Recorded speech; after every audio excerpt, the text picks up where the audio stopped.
जोरदार तालियों के साथ आप भी स्वागत कीजिए देश के हाईटेक रेल, आईटी और सूचना प्रसारण मंत्री अश्विनी वैष्णव जी का। तालियां बजती रहनी चाहिए। और जिस तरह से भारतीय रेल आगे बढ़ रही है और इस बीच जरूर आप कह सकते हैं कि उनका इंतजार है, आगे किस तरह से प्लान है वो जानने के लिए आज हम उनसे बात करेंगे और उनके साथ बातचीत करेंगे। अमिताभ जी, मैं उनको भी स्टेज पर बुलाना चाहूंगा। और यकीन मानिए एक शानदार और यादगार आगाज चौपाल यानी देश के सबसे बड़े मंच का रहा है। तो अश्विनी वैष्णव जी आ चुके हैं, जोरदार तालियों के साथ उनका स्वागत।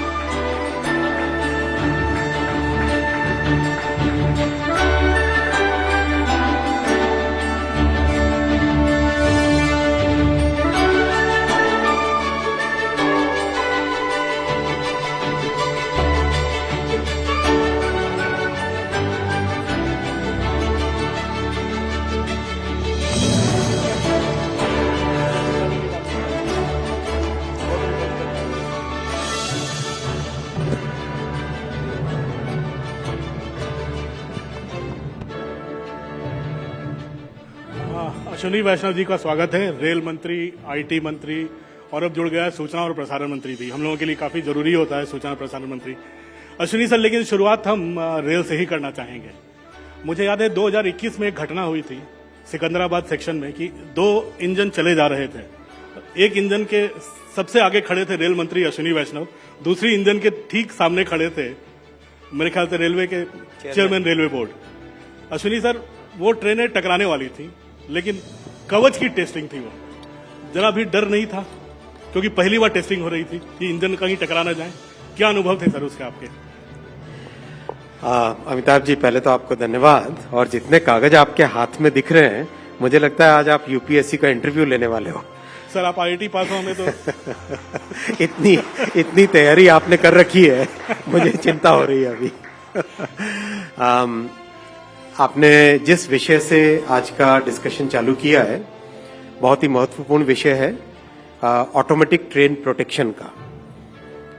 ऑटोमेटिक ट्रेन प्रोटेक्शन दुनिया में करीब करीब सभी बड़े रेलवे सिस्टम्स ने, सभी देशों ने करीब 1970s में, 1980s में लगाना चालू किया था और 1990s में आते आते करीब करीब सभी रेलवेज ने अपने सिस्टम में, नेटवर्क में ऑटोमेटिक ट्रेन प्रोटेक्शन लगा दिया था। अनफॉर्चुनेटली जिन लोगों ने 58 साल देश में राज किया, उन लोगों ने रेलवे की सेफ्टी के ऊपर इतना ध्यान कभी नहीं दिया जितना प्रधानमंत्री श्री नरेंद्र मोदी जी ने अपने कार्यकाल के आरंभ होते ही एटीपी का डेवलपमेंट चालू किया। 2016 में डेवलपमेंट कंप्लीट हुआ, 19 में सर्टिफिकेशन मिला और 21 तक कई ट्रायल्स हुए, मतलब ट्रायल इंस्टॉलेशंस हुए और 2022 से इसके बड़े लेवल पे इंस्टॉलेशन चालू हुआ कवच का। और अभी 17 जुलाई 2024 को इसका वर्जन 4.0 कंप्लीट इसका फाइनली डेवलप हुआ और अब बड़े लार्ज स्केल पे अपन इसको इम्प्लीमेंट कर रहे हैं। अभी 10,000 लोकोमोटिव्स पे एक साथ लगाएंगे और 9,000 किलोमीटर पे एक साथ देश भर में कवच का इंस्टॉलेशन होगा। और ये एक सेटिस्फेक्शन इस बात का है कि प्रधानमंत्री जी ने जो आत्मनिर्भर भारत का एक सबको प्रेरणा दी और जो अपने इंजीनियर्स पे कॉन्फिडेंस दिखाया, अपने भारत के टैलेंट पे कॉन्फिडेंस दिखाया, वो इस बात को दर्शाता है। कवच उस सेल्फ डेवलपमेंट का, उसी आत्मनिर्भर भारत का एक अच्छा एग्जाम्पल है। अश्विनी जी, इसमें एक सवाल और उठता है कि कवच, काफी ट्रेन एक्सीडेंट्स इधर कुछ दिनों में बढ़े हैं और काफी उसको हाइप भी किया जा रहा है। पूरे देश में ये कब तक लागू हो जाएगा? क्योंकि विंटर्स भी आ रहे हैं, फॉग भी बढ़ेगा। कवच का इंस्टॉलेशन पूरे देश भर में करीब 5 से 6 वर्षों में कंप्लीट करेंगे। अगर हम बाकी दुनिया की जर्नी देखें तो ज्यादातर देशों ने इस तरह की टेक्नोलॉजी को लगाने में, जिनके नेटवर्क हमसे आधे हैं, आधे से भी कम है, उन लोगों ने करीब करीब 15 से 25 साल लगाए टोटल। लेकिन मोदी जी के सरकार में काम की गति एक अलग लेवल पे होती है, तो अपने 5 से 6 वर्षों के अंदर पूरे देश भर में कंप्लीट करेंगे। सर, मैं आपने जो एक और अभी रिमार्क किया उसके ऊपर भी कहना चाहूंगा। आज से 10 साल पहले ऑन एन एवरेज 171 एक्सीडेंट्स साल के होते थे. With all the efforts that we have put in, आज that number has come down significantly to around 40 per year, यानी सब्सटैंशियल रिडक्शन है फ्रॉम 171 टू 40. लेकिन फिर भी दिन रात मेहनत करके एक भी इंसिडेंट के उसके रूट कॉज पे जाके उसमें स्ट्रक्चरल चेंज करना, उसमें प्रोसीजरल चेंज करना, ट्रेनिंग के नए मेथड्स निकालना, इन सब चीजों पे इतना फोकस है कि बहुत जल्दी ये जो 171 से 40 पे आए, इस 40 को भी सिग्निफिकेंटली रिड्यूस कर देंगे. अश्विनी जी, रेल एक्सीडेंट्स की संख्या तो बहुत बढ़ी है, लेकिन विपक्ष के निशाने पर आप काफी आ गए हैं. बार बार एक्सीडेंट वाला रेलवे मिनिस्टर कह रहे हैं आपको, तो क्या कवच आप अपने ऊपर भी लगा रहे हो जो इन सब चीजों से ऊपर उठकर काम आगे बढ़ते रहे? हम लोग मेहनत करने वाले लोग हैं और हम लोगों ने ये जो जर्नी अपनाई है, ये भारत को एक समृद्ध देश बनाने की जर्नी है. ये एक संकल्प है कि भारत को एक सशक्त समृद्ध सोसाइटी को समरस, ये हम लोगों का विचार है. इस विचार की ये यात्रा है. तो विपक्ष का काम करेगा, लेकिन हम हर विषय में, हर इंसिडेंट के रूट कॉज में जाके डिटेल में उसका एनालिसिस करके सुधार के, स्ट्रक्चरल चेंज करना हो, टेक्नोलॉजी चेंज करनी हो, ट्रेनिंग चेंज करनी हो, प्रोसेस चेंज करना हो, हर विषय पे बारीकी से ध्यान देके सिस्टम को इम्प्रूव करने पे फोकस करते हैं. अश्विनी जी, लेकिन आप फोकस तो कर रहे हो, लेकिन नेता विपक्ष जो एक बड़ा रिस्पॉन्सिबल पोस्ट होता है, वो विदेश जाते हैं और यहाँ के इंफ्रास्ट्रक्चर पे, यहाँ की जो बातें उनको जिस तरह से उठाते हैं, आपको सूचना प्रसारण मंत्री, आपको लगता नहीं एक गलत नैरेटिव साबित होता है विदेश जाकर? नेता विपक्ष को ये भी याद रखना चाहिए कि कितने साल उनके परिवार ने इस देश पे राज किया और उस समय में उन्होंने क्या किया, वो भी याद रखना चाहिए. लेकिन विदेश जाकर ये प्राइवेट विजिट होता है, नेता विपक्ष जाते हैं, या फिर सरकारी विजिट होता है? मेरा ये मानना है कि जो भी भारत से बाहर जाता है, भारत का नागरिक, चाहे वो नेता हो, चाहे अभिनेता हो, चाहे पत्रकार हो, चाहे साधारण नागरिक हो, चाहे बिजनेसमैन हो, वो भारत का एम्बेसडर है. उसे भारत के बारे में क्या कहना है, बहुत सोच समझ के, बहुत समझदारी के साथ, भारत की जो विश्व में आज इस आकांक्षी भारत की जो विश्व में नई पहचान बनी है, वो याद रखनी चाहिए.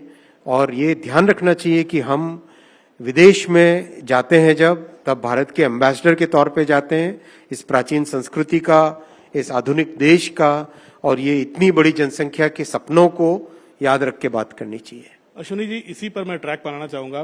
पिछले कुछ दिनों में देखा गया कि काफी ट्रेनों की डिरेलमेंट हुई है, पटरियों से उतरी हैं ट्रेनें. कहीं पे पत्थर मिल रहा है, कहीं पे पटरियों पे सिलेंडर मिल रहा है. क्या कोई साबोटाज देखते हैं आप? क्योंकि कई मसले एनआईए को भी हवाले किए गए हैं. क्या कोई साबोटाज है, डेलिबरेट अटेम्प्ट है, या कोई बाहरी साजिश है?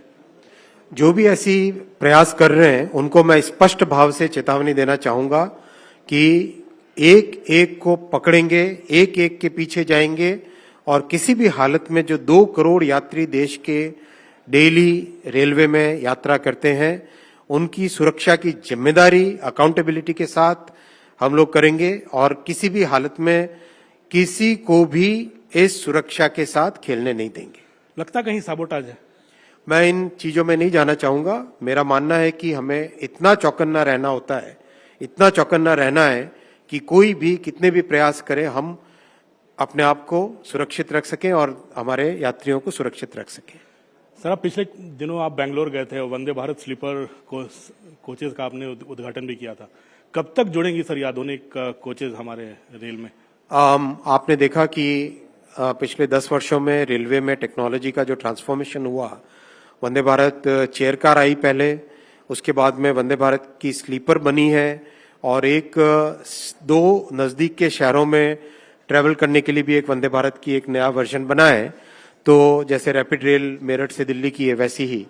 तो ये प्रधानमंत्री जी का रेलवे में एक फंडामेंटल ट्रांसफॉर्मेशन लाना, इलेक्ट्रिफिकेशन, नए ट्रैक बनाना, नई ट्रेन्स बनाना, नए सेफ्टी के सिस्टम्स लाना, सॉफ्टवेयर नया लाना. एक अभी सुपर ऐप का काम चल रहा है जिसमें कि यात्रियों के पॉइंट ऑफ व्यू से जितनी फैसिलिटीज चाहिए सारी फैसिलिटी एक सिंगल ऐप में आ जाएगी। तो ये सब चीजें एक ओवरऑल रेलवे के ट्रांसफॉर्मेशन का काम चल रहा है। उसी कड़ी में वंदे स्लीपर भी है, जिसका कंस्ट्रक्शन, मैन्युफैक्चरिंग, डिजाइन सब कंप्लीट हो गया है और अब करीब 2 से 3 महीने उसकी टेस्टिंग होगी। और रेलवे टेस्टिंग भी बड़ी एक रिगरस टेस्टिंग करता है। उस टेस्टिंग के बाद में इसका इनॉग्रेशन होगा। और वंदे मेट्रो भी लॉन्च होने वाली है। आज माननीय प्रधानमंत्री जी गुजरात में गांधीनगर से गांधी धाम और उसके आगे भुज, उसके एक्सटेंशन में, उसमें पहली जो रैपिड रेल की तरह 2 शहरों को, 2 नजदीक के शहरों को जोड़ने वाली ट्रेन को लॉन्च करेंगे। इसका नाम भी कुछ रखा है आप लोगों ने? हाँ, जल्दी नाम आ जाएगा आपके साथ। अभी खुलासा नहीं होगा? और थोड़ा इंतजार कीजिए। चलो, प्रधानमंत्री जी के भाषण का हम लोग इंतजार करेंगे। एक आपके रेल मंत्रालय में आपके कमरे के बाहर एक बड़ी लंबी तस्वीर, बहुत बड़ी तस्वीर लगी हुई है अश्विनी सर।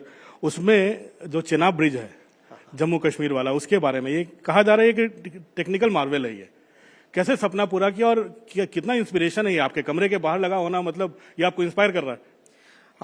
जरूर, चेनाब ब्रिज एक बहुत बड़ा इंजीनियरिंग चैलेंज था और ये इसलिए विशेष चैलेंज था क्योंकि हिमालयन जियोलॉजी एक यंग जियोलॉजी है। हिमालयन माउंटेन्स यंग माउंटेन्स है। यंग माउंटेन्स होने का मतलब कि इतना सेटलमेंट नहीं हुआ है कि नीचे स्टोन्स, पत्थर, ग्रेनाइटिक रॉक आ जाए। अभी भी वहां पे काफी लूज जियोलिथोग्राफी रहती है उसकी। तो उस चक्कर में आपने यूपीएससी की तैयारी की है, तो आपको जवाब मुझे टेक्निकली देने पड़ेंगे आज। तो इतना कॉम्प्लेक्स उसकी जियोलॉजी है कि उसमें बड़े सारे चैलेंजेस थे। जैसे ब्रिज की एंकरिंग कैसे होनी चाहिए, वो अपने आप में एक बहुत बड़ा चैलेंज था। तो करीब करीब 6-7 महीने उसकी एंकर की डिजाइन पर लगा। फिर उसके ब्रिज का जो फाउंडेशन है, वो फाउंडेशन अपने आप में, जैसे समझिए आप 7 या 8 मंजिल की ऊंची बिल्डिंग हो, वैसा उसका टोटल फाउंडेशन है। और कई उसमें नए इनोवेशन किए गए हैं, क्योंकि एक वो वैली में होने से क्या होता है कि जो आपने फिजिक्स में पढ़ा होगा, जब विंड वैली में से जाती है तो उसकी स्पीड बढ़ जाती है।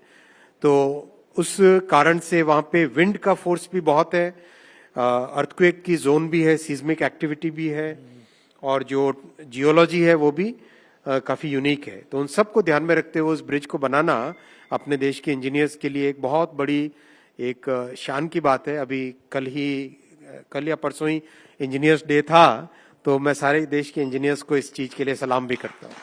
ट्रायल रन तो हो चुका है, ट्रायल रन तो उसका हो चुका है। हाँ, चेनाब ब्रिज का ट्रायल रन हो गया है। हम लोग उस पर यात्रा कर पाएंगे। कमिश्नर रेल सेफ्टी के इंस्पेक्शंस भी हो गए हैं। अभी टनल 1 में थोड़ा काम चल रहा है जम्मू कश्मीर के लिए। उसमें टनल 1 का काम करीब करीब दिसंबर में कंप्लीट हो जाएगा। तो उसके बाद में श्रीनगर से कन्याकुमारी, कश्मीर से कन्याकुमारी एक ही गाड़ी में जा सकेंगे। तो पब्लिक खुश है। अश्विनी जी, एक और सवाल है जो हम लोगों ने सालों पहले हम लोगों ने छात्र जीवन में फेस किया। स्लीपर जो कोचेज होते हैं या जनरल कोचेज होते हैं, 90 की कैपेसिटी है लेकिन 250 लोग घुसे रहते हैं। बाथरूम में भी लोग बैठे रहते हैं, खड़े रहते हैं बाथरूम के दरवाजे पे। तो ये जो देश ट्रेनें बढ़ रही हैं, देश की जनसंख्या भी बढ़ रही है, ट्रेवलर्स बढ़ रहे हैं, लोगों की मूवमेंट बढ़ रही है, इसको कैसे काबू में करेंगे कि लोगों को सहूलियत हो रेलवे में? बहुत अच्छा विषय आपने उठाया। मैं 2-1 मिनट लूंगा इसको डिटेल में समझाने के लिए। अपने देश में 140 करोड़ की जनसंख्या और ट्रैवल का इतना डिमांड, उसके हिसाब से पिछले साल रेलवे ने 700 करोड़ लोगों को ट्रैवल कराया। 700 करोड़ लोगों को ट्रैवल का मतलब 140 करोड़ लोग अगर एक से ज्यादा बार जाते हैं तो उस हिसाब से नंबर ऑफ ट्रिप्स को मल्टीप्लाई करके कहा जाता है। अपने को इतनी रेलवे की कैपेसिटी बढ़ानी है देश में कि ये 700 करोड़ की ट्रैवल की संख्या 1000 करोड़ तक आ सके, यानी 1000 करोड़ लोग हर साल भारत में ट्रैवल कर सके, इतनी कैपेसिटी बढ़ानी है।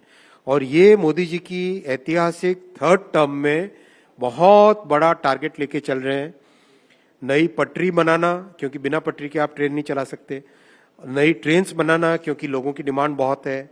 नए जनरल कोचेस का मैन्युफैक्चरिंग करना, और अभी आपको जानकर भी खुशी होगी, 2500 कोच, जनरल कोच मार्च तक एक्स्ट्रा बनेंगे, जो रेगुलर प्रोडक्शन था उसके ओवर एंड अबव।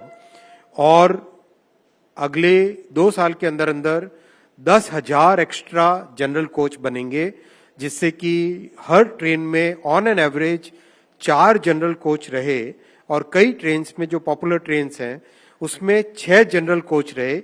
ये व्यवस्था देश भर में कर रहे हैं। साथ ही अमृत भारत ट्रेन्स का प्रोडक्शन जो पहले 2 जनवरी के महीने में लॉन्च हुई थी, उसके सारे एक्सपेरिमेंट, उसके इनोवेशन, उसके एक्सपीरियंस के बाद में अभी अक्टूबर से अमृत भारत ट्रेन का रेगुलर प्रोडक्शन होगा। वो पूरी की पूरी नॉन एसी ट्रेन है और वर्ल्ड क्लास फैसिलिटीज है, उसमें अच्छी फैसिलिटीज हैं और उसमें 22 कोच में से 11 कोच स्लीपर, 11 कोच जनरल।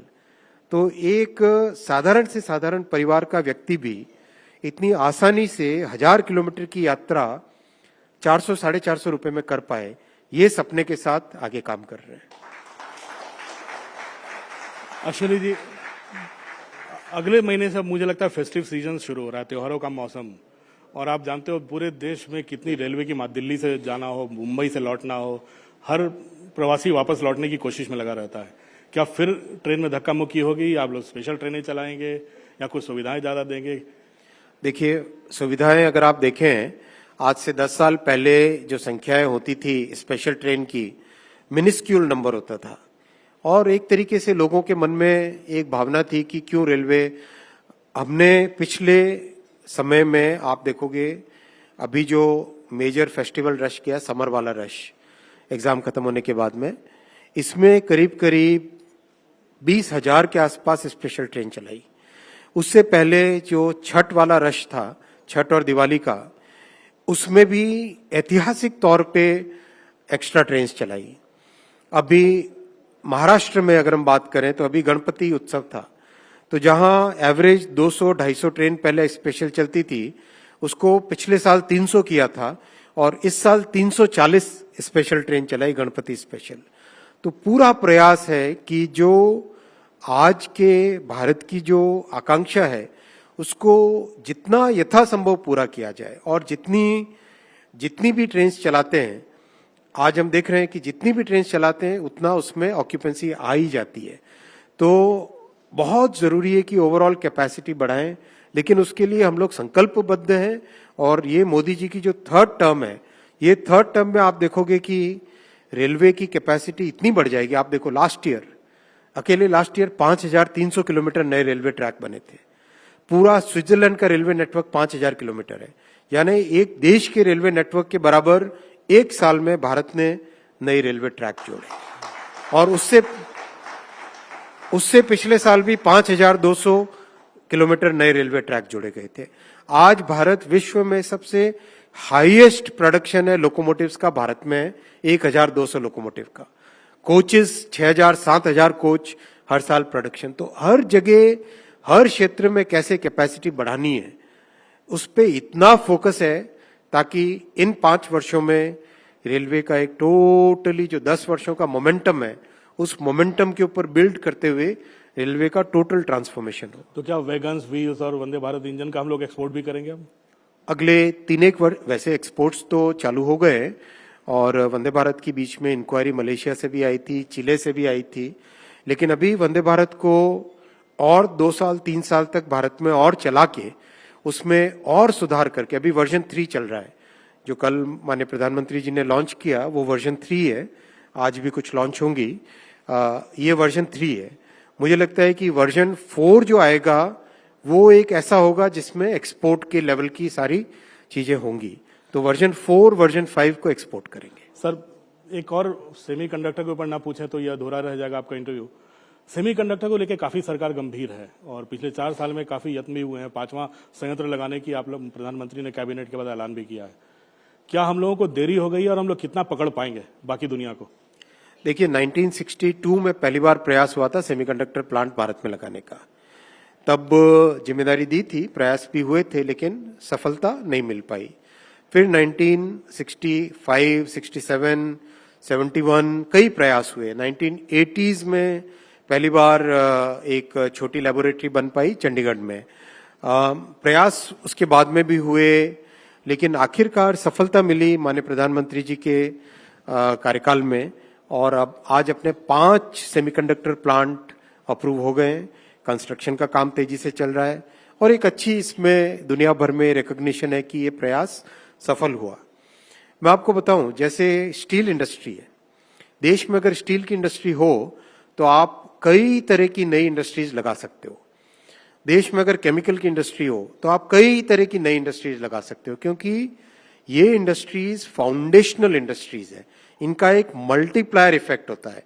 आप एक चिप का प्लांट लगाते हो, उसके साथ बहुत सारे आपके पास मिलते हैं जो इस चिप को यूज करके इंडस्ट्रीज बनती है। Electronics industry, laptop manufacturing, server manufacturing, mobile phone manufacturing, camera manufacturing, TV manufacturing, white goods में जो अपने घर में रेफ्रिजरेटर है, कार है, इलेक्ट्रिक व्हीकल्स है, नॉर्मल कार है, इन सब की मैन्युफैक्चरिंग चालू होती है जब आपके पास भारत में बनी हुई चिप होती है। तो ये एक फाउंडेशनल इंडस्ट्री है।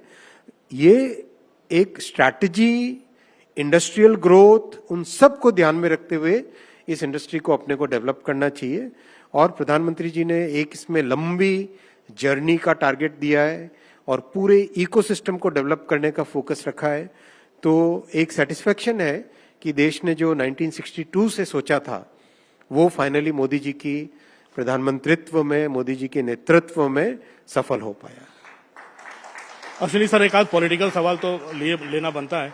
मध्य प्रदेश में जब हमें लग रहा था विधानसभा चुनाव पूरी जनता कह रही थी हार जाएगी बीजेपी, उस समय भूपेंद्र यादव और अश्विनी वैष्णव को वहां लगाया गया था चुनाव के 2 महीने पहले, और रिजल्ट ऐसे हुए कि लोगों को भी, बीजेपी को भी लगता उतनी उम्मीद नहीं थी कि 160 सीटें से ज्यादा आ जाएगी। अब महाराष्ट्र में भी वही चर्चा हो रही है कि हालत बुरी है और वही जोड़ी एक बार फिर महाराष्ट्र में है। क्या उम्मीदें लग रही हैं? कितना मेहनत चल रहा है? महाराष्ट्र में बहुत परिस्थितियां एक ऐसे लेवल पे जा रही है कि निश्चित तौर पे भारतीय जनता पार्टी की महायुति को विजय प्राप्त होगी और कार्यकर्ता जिस दिन तय कर लेते हैं उस दिन जीत होती है। नेतृत्व बहुत सुदृढ़ है आज भारत के पास, भारतीय जनता पार्टी के पास। इस सुदृढ़ नेतृत्व, डिसाइसिव नेतृत्व और कर्मठ कार्यकर्ताओं की ये पार्टी देश को एक समृद्ध भारत बनाने के जो सपने के साथ, एक सशक्त भारत बनाने के सपने के साथ जो हम लोग चल रहे हैं, वो निश्चित तौर पे वो महाराष्ट्र में सफल होंगे। वो संकल्प पूरा होगा। महाराष्ट्र में सफल होंगे, बिल्कुल सफल होंगे। अश्विनी जी, जाते जाते एक सवाल, आप एविड रीडर माने जाते हैं, जब से हम आपको जानते हैं आप काफी पढ़ते हैं किताबों को, लेकिन एक चीज मुझे और चीज है कि जब भी आप एक किताब लेकर बैठते हो 2 बोतल पानी आप रख लेते हो और जब पानी दोनों बोतल खत्म हो जाती है आपकी किताब ही खत्म हो जाती है। वो थोड़ी फास्ट रीडिंग की आदत अच्छी पड़ी हुई है, कई साल पहले से आदत डालने की कोशिश की थी। फास्ट रीडिंग से लाभ ये होता है कि आप एक तो सारांश देखने लगते हो चीज में और ज्यादा पढ़ पाते हो, तो पढ़ने का तो शौक होना भी चाहिए। मैं भी सभी खासकर यंग ऑडियंस से रिक्वेस्ट करूंगा पढ़ने की आदत डालें, अच्छी आदत है। अश्विनी जी, चौपाल में आए इसके लिए बहुत बहुत धन्यवाद।